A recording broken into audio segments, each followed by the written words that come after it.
Assalamualaikum warahmatullahi wabarakatuh. Perkenalkan, nama saya Abeliana Fitri, saya dari kelas 12 AKL.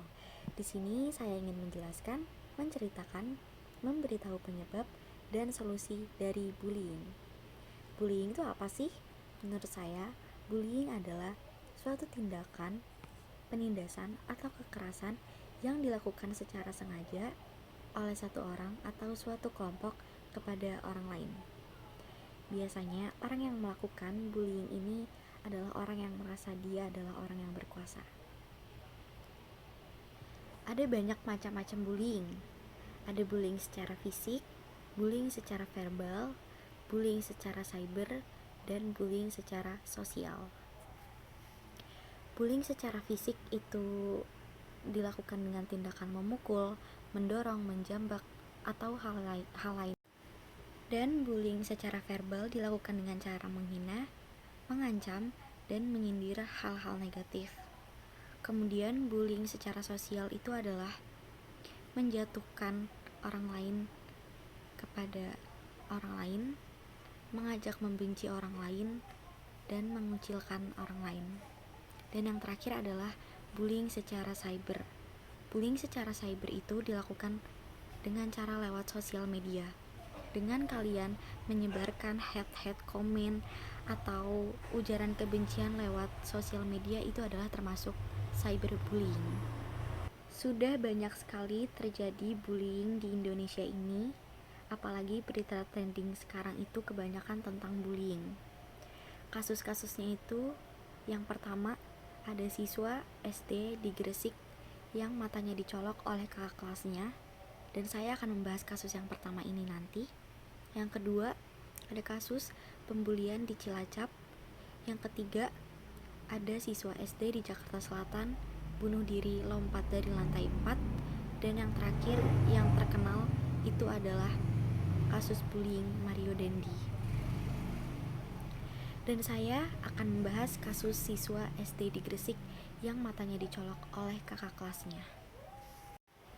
Seorang siswi berusia 8 tahun di SD Mengganti Gresik menjadi korban kekerasan kakak kelasnya. Akibat tragedi tragis ini, korban mengalami kebutaan permanen di mata sebelah kanannya. Kronologinya, pada tanggal 17 Agustus tahun 2023, saat siswa sedang berkumpul di lapangan upacara untuk melakukan kegiatan upacara memperingati Hari Kemerdekaan, korban ditarik ke suatu lorong di sekolahnya oleh pelaku atau kakak kelas.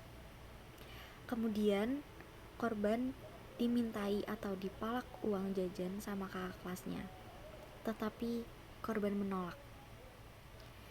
Akhirnya si kakak kelas menodongkan tusuk bakso dan kemudian menusuk mata korban.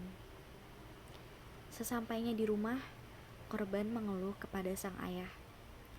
Akhirnya sang ayah langsung membawa korban ke rumah sakit terdekat. Usai kejadian tersebut, korban melarikan diri dengan rasa takut dan langsung mencuci matanya dengan menggunakan air. Kemudian setelah hasil pemeriksaan di RSUD mengungkapkan bahwa terjadinya kerusakan pada syaraf mata kanannya yang mengakibatkan korban kebutaan permanen. Kemudian sang ayah melaporkan kejadian tersebut ke Polres Gresik pada tanggal 28 Oktober tahun 2023. Namun, pihak sekolah dan Polsek Mengganti menolak memberikan rekaman CCTV kejadian dengan memberikan alasan bahwa CCTV itu rusak. Kesimpulan yang bisa saya ambil dari kasus bullying ini adalah adanya satu pihak atau kakak kelas yang merasa berkuasa atas dirinya dan melakukan tindakan yang semena-mena kepada adik kelasnya.